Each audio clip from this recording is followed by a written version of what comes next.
of the heart flows the issues of life. And many of these issues stem from one's emotional, mental, and spiritual condition. Such issues may oppress, stifle, and even stagnate one from living a healthy and fulfilling life. So how does one progress past such issues and achieve a state of emotional, mental, and spiritual healing?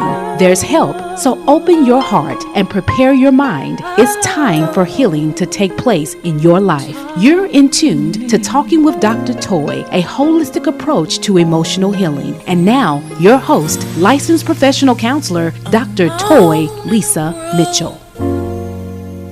It's just me and you. I feel so lost, 'cause I don't know what to do.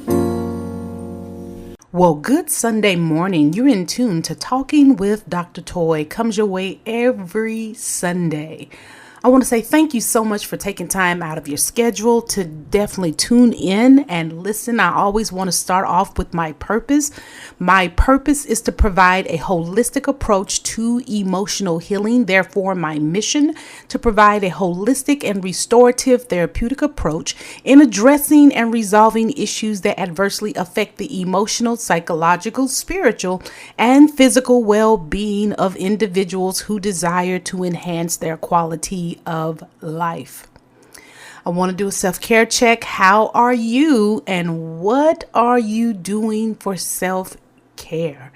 Again, I want to always encourage you to please take care of yourself and engage in that mental health check-in that we've talked about in several episodes. And when I talk about that mental health check-in, ask yourself these questions. One, how am I really doing? Yes. And I put that really in there because sometimes we may wear the mask. We may, in essence, try to construct a facade because maybe we don't feel safe with individuals to allow them into our authentic world. And so we may put up that guard, put up that wall, and we may say, you know what, I'm just going to let people think that I'm okay and that I'm fine. And so we come with these kind of automatic responses. I'm good, and sometimes, sometimes that guardedness and I hear that we struggle with that vulnerability to really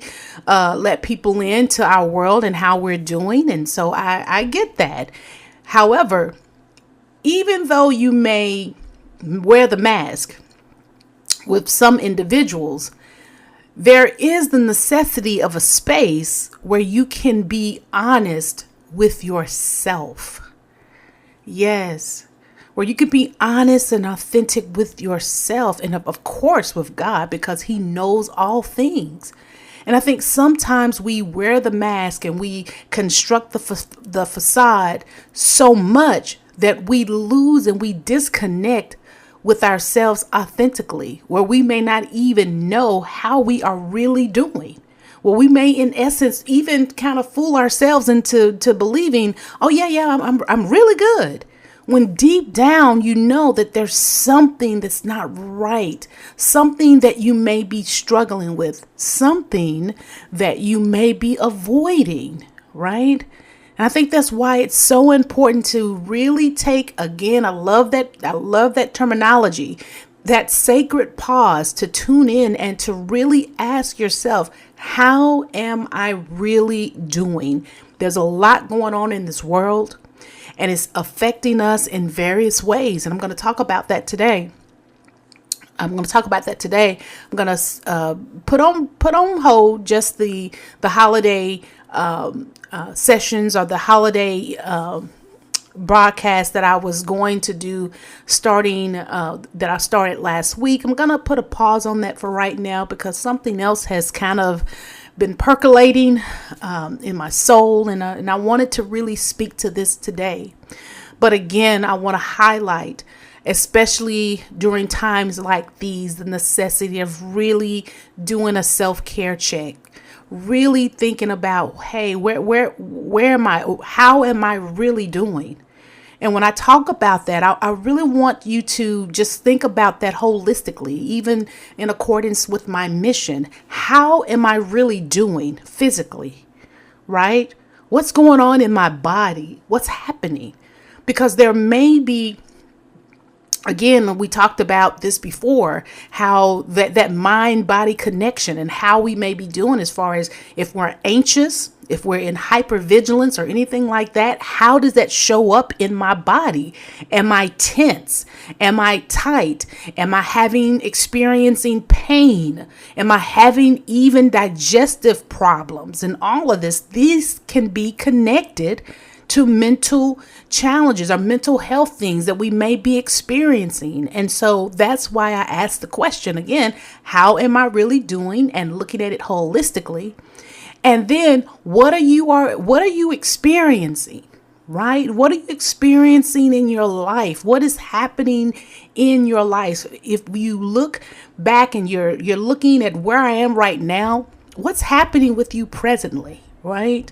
So what are you experiencing at this moment in time? Because sometimes, here's what I think. Sometimes I think we can be very hard on ourselves when we can be experiencing where we are looking at ourselves through a lens. And I think we've talked about this before, where when we look at ourselves through maybe a lens of the past, that, hey, I used to be this and I used to be that. And that may come along and may bring about some shame, some embarrassment, and even some harsh criticism that I used to be able to do this. I was, leap tall buildings in one single bound. I used to be able to do this. And so part of this is sometimes what we do is that we isolate, disconnect, right? Disconnect ourselves from what we are currently experiencing and judge ourselves based on maybe the past, or based on things that we want to see and we're not seeing right now. But we may not be looking at our present context. What are you currently experiencing, right? What's happening in your life? And we can only definitely connect that to what's happening to society right now. There's a lot of turmoil, chaos, and all this happening. And so let me say this, that yes, it's only so much that we can insulate and isolate ourselves from, because people around us are being impacted. And so unless in some ways we may be a sociopath, but by not experiencing any of the weight of this that we're in. But this is real, and a lot of this can be heavy, can be burdensome, right? And part of this process is that to experience this in fellowship with our humanity. It's all right to be empathic, right? To be empathic in a way where we hurt because other people are hurting. That's not a weakness, right? And so being able to just really pause and really think about not only how am I really doing, but what am I experiencing in this present moment? What's happening in my life? Because sometimes we can be in autopilot and just walk around disconnected and numb, and may not know how we're being impacted by what's happening. And then that third question, how am I experiencing it, right? How am I handling it? Am I engaged? Am I disengaged? Am I isolating myself? Am I insulating myself? Am I, practicing avoidance? How am I experiencing what's happening to me right now? It's almost as if you can just really take an observer's view of your life, and just if you can play back and really see the tape of what's happening and how you are experiencing it. How is what you're experiencing? How is that showing up in your relationships? How is that showing up in how you are treating others and how you view others? How is that showing up with the ways in which you're able to be motivated, to be engaged, to get up in the morning? Or you have a little slower step? Or is it much more of a struggle? How are you experiencing it? It's really key to tune in to how you are experiencing it. And then finally, what do you need? And maybe when you ask that question of, what do I need? I need employment. I need for the government to get back, to definitely get back online and to open up the government. I need these things. I need these benefits that have been frozen. I need those things. So sometimes, when I say ask yourself, what do you need? Sometimes you may feel like, well, what's the use? Because it's out of my control. What I need right now is out of my control. So what's the use in asking? And listen, let me say this. That is a valid question. It really is. Because sometimes we don't ask ourselves what we need because we're not going to get it. And so we don't really waste, or we feel like we're not, why waste time? If I know that I have no control over it, why ask for it? And so sometimes what we do is that we don't connect with and don't seek for what we need because we're like, I'm just going to be disappointed. And I don't want to feel that. I don't want to feel that pain. I want to feel that hurt, right? What if I said this?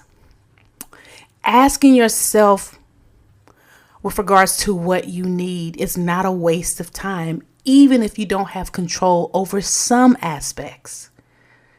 Right? I think this gets us to this place of how we can navigate beyond just that all or nothing thinking, where it's either all or nothing. If I can't manage it, then I'll just do away with it all. What's the use of asking? No, I'm asking you to navigate. No, I may not be able to control when the government is going to be open. I may not be able to control when the benefits will come online. I may not be able to control those things, but what if I just need support? What if I am so scared that I'm facing this alone? And maybe what I need is someone to come alongside with me to help me, just to be a listening ear. But we won't get to that point if we don't ask ourselves what we need and really assess what is within my sphere of influence and what that can do. I was talking to an individual. What that may do is that may offer a lifeline. Yes, that may offer you a lifeline where in some ways you may feel like I am drowning here. I'm drowning here. And although there are a number of things that are out of my control, and sometimes that can be anxiety inducing because it's like, man, I've not been here before, where things are out of my control. Usually I'm able to problem solve and do this and make it work and make it happen. But now it seems like I'm totally dependent, right? I'm in the space where my hands are truly tied.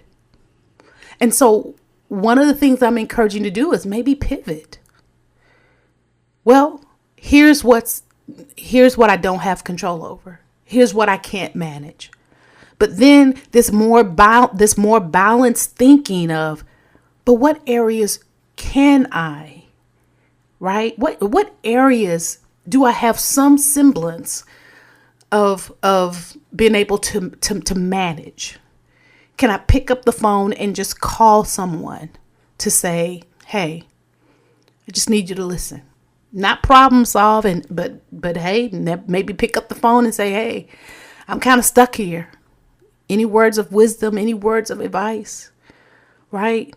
So really asking those questions in times like these, right? So the concept of community care, you know what I always say, how did you show up? I mean, I love this. People committed to leveraging their privilege to be there for one another in various ways. How did you show up for others, and how did you allow others to show up for you? That is so important that we strike that balance. So here's what I would like to talk about today.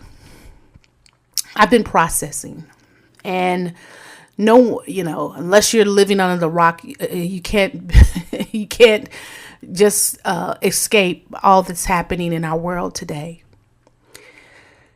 But something that has been with me and I've been thinking about, many of you may know I was raised by my grandmother, and my grandmother was so wise and had so much wisdom. And one of the things that she would say that has stuck with me so many years was this, that she would say, people don't have to be nice. People don't have to be nice. And so the reason why that stuck with me is because within the context, if someone was kind, if someone was nice, my grandmother would make sure that I understood the brevity of that act, to not take it for granted, but to really cultivate gratitude, that and again, see it as it was, something that is precious, something that is good. But also, too, maybe coming from her perspective, something that was a rarity. People don't have to be nice. Could come from that perspective that it's a rarity for people to be kind and to express that kindness to you. So a twofold. It's precious. So definitely be grateful. Be grateful. Don't take it for granted. And then the other side of that, it's a rarity. It's a rarity. And really capturing the fragility of it. It's fragile. People being nice. And so when I thought about that and I processed and pondered about that, I really kind of put that in perspective to what's happening today in today's landscape. There are some people who are seeking to be nice and kind, but there's also risen up in some ways this type of detachment, and dare I say, cruelty of how we see and how we treat one another. Almost as someone said it in this way. It's almost like shamelessness has become a superpower. When we talk about having these superpowers of grace, compassion, and empathy, and all of these things, what someone when someone has said this, is that shamelessness in some ways has become a superpower. Having no shame for how we treat one another and how we see one another. Almost as if cruelty is a superpower. To be cruel and detached and mean is something that is honorable. Something to be applauded and modeled. And here I'm thinking in this context of what is happening when we see cruelty as a model to emulate. And not only this, cruelty towards other human beings. When has that become, in some ways, something to be emulated and a superpower? And listen, and shamelessness, having no shame about that. I can, it's interesting And let me say this. This did not just start recently. No, this did not just start recently. I think as in our humanity, we have positive qualities in our humanity. We also have, and I talked about this before, we also have those shadow, dark parts of us. And when the shadow, dark parts of us are in, when we lean into those, and we begin to treat each other and see each other as, and here's the thing, less than. Because I think in some ways that one of the ways that type of behavior is perpetuated is that if you can see others as othered in this context of less than, even in this context of, well, they deserve that. It's almost this objectification, being objectified, right? Eradicating others' humanity and propelling yours to the forefront, which in some ways gives a pathway to be cruel, to not be kind, to not be nice. But in many ways, taking that out on your fellow man. And as I stated before, it did not begin here, right? This behavior did not just begin to happen. It's always been with us.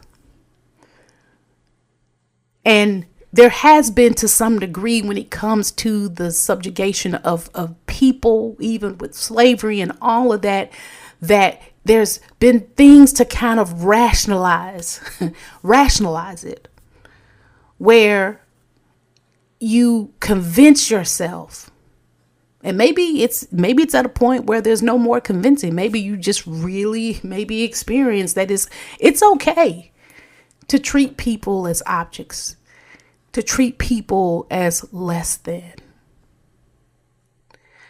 But one of the things that I want to encourage us is this. This may be a moment in time right now where we step back and really examine ourselves to see, is this behavior, are my views, my assumptions, these things, am I hurting others? Are others being hurt by what is happening? How I'm treating them, my views, are others being hurt? And I think in some ways we've kind of gone into our separate corners and carried this attitude that it doesn't matter. It doesn't matter. Only if my viewpoint prevails. Only if I'm getting what I need. Only if the ones that I love, that they're okay, then how I see and how I'm treating and behaving towards others, cruelty is the superpower. And so here's my point.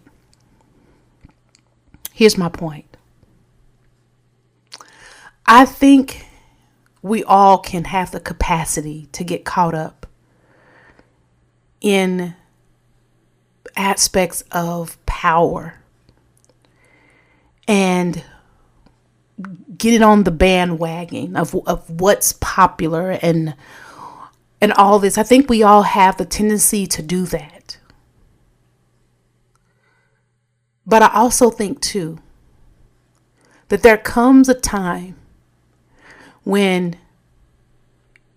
won't be about how society, the norms of society, or how society is doing, or how our culture is doing this. It won't be that point.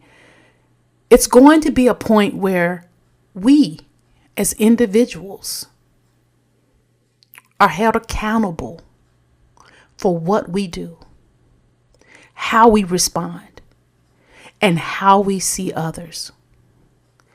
I'm not talking from a place of perfection. I know we all have faults. I have my issues. I have my triggers.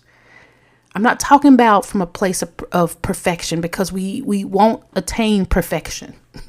We can strive, but we won't attain it, because that's our own humanity. We were born and shaped in iniquity. We're frail. We're finite. So our own humanity is imperfect.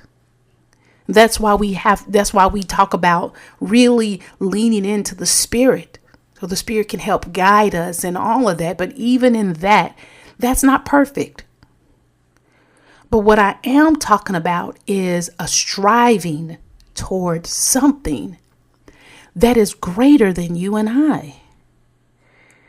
Right? A striving that's greater than my own sphere of influence. Something that's greater. And part of that is connected to this concept of community care.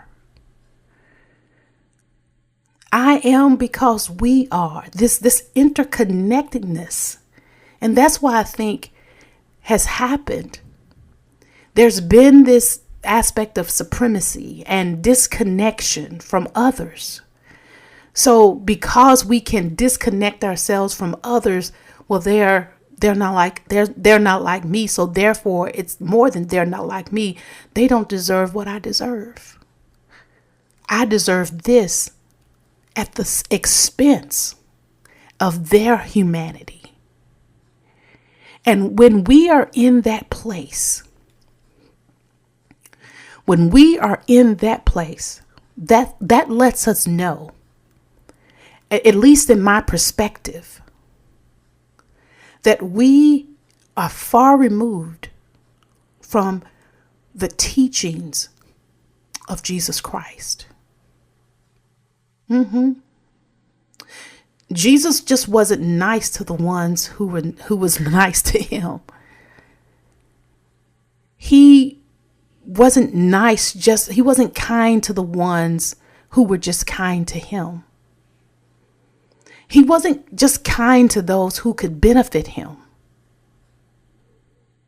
In fact, we talked about, and he led a life of humility, empathy, kindness. And yes, when it came to those who harmed others, Jesus spoke up. He spoke up and he defended. In essence, he had compassion where he acted upon that which was important to him, acting on our behalf. He demonstrated compassion, so it's more than just an emotion. And I think in some ways, getting back to really, how can I say, honoring our soul, right? Honoring our soul, growing our soul, getting back to that place that will help us to see others, I think, in a lens that really calls for, you don't lose for being kind. Now, I know some of us have been wounded and taken advantage of because of our kindness. And that may be some of the reason why maybe we've become a bit cold and detached. Right? I have someone that says this all the time. I don't like people. I don't like people. And in some ways, people have been wounding hurtful. And so you have cultivated in your mind, not good being nice, not good being kind. You got to get yours. You got to step on who you need to step on to get yours. That's the way of the world. But is that the way of your soul? What is your soul saying and yearning for? And it is hard to really get to that because it's so maybe guarded as a result of negative past experiences, trauma. So it's hard to get to that core of your soul and yourself that's like, it's okay to be kind and nice. And what I want us to really take away from this moment is this, is that yes, some people will take advantage. Some people will. But some people won't. Some people, that kindness can be a lifeline.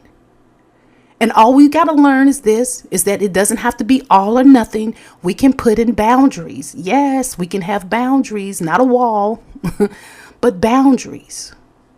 But yet and still connect to that genuine part of ourselves. That it's okay to be kind. And especially in times like these, we need people in our life that are encouragers, that are kind, that are nice. It can be a lifeline. It can be restorative.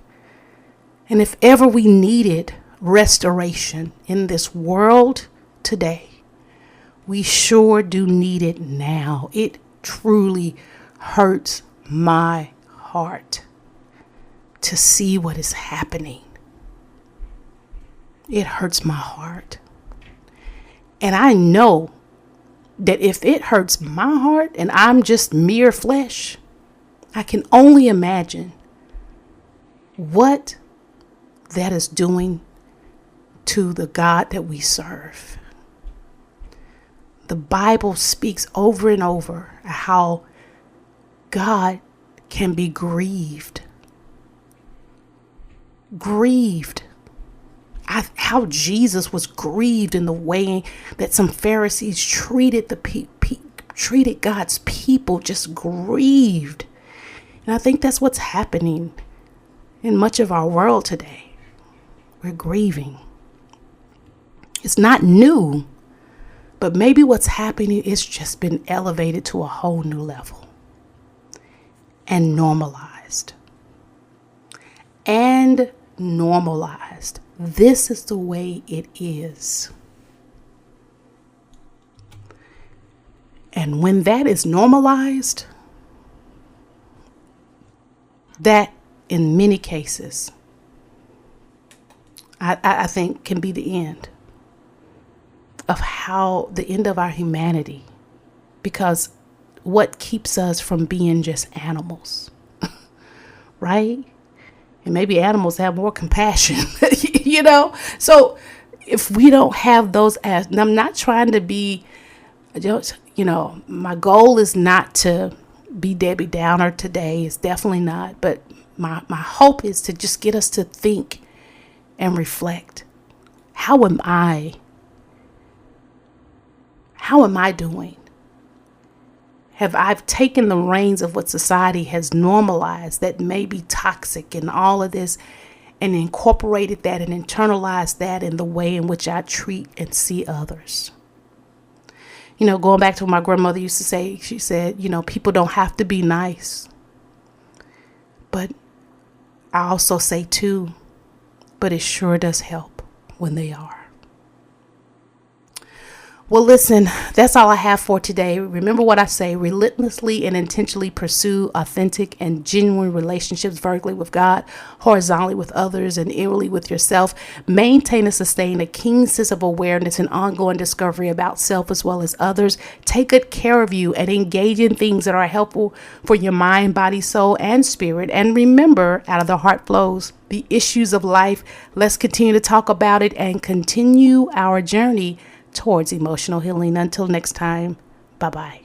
So I need to talk. You've been in tuned to Talking with Dr. Toy, providing a holistic approach to emotional healing with your host, licensed professional counselor, Dr. Toy Lisa Mitchell. Please connect with me at talkingwithdrtoy.com or Facebook at Talking with Dr. Toy or email talkingwithdrtoy@gmail.com. I would love to hear your story and hear your heart regarding the issues of life you may be experiencing.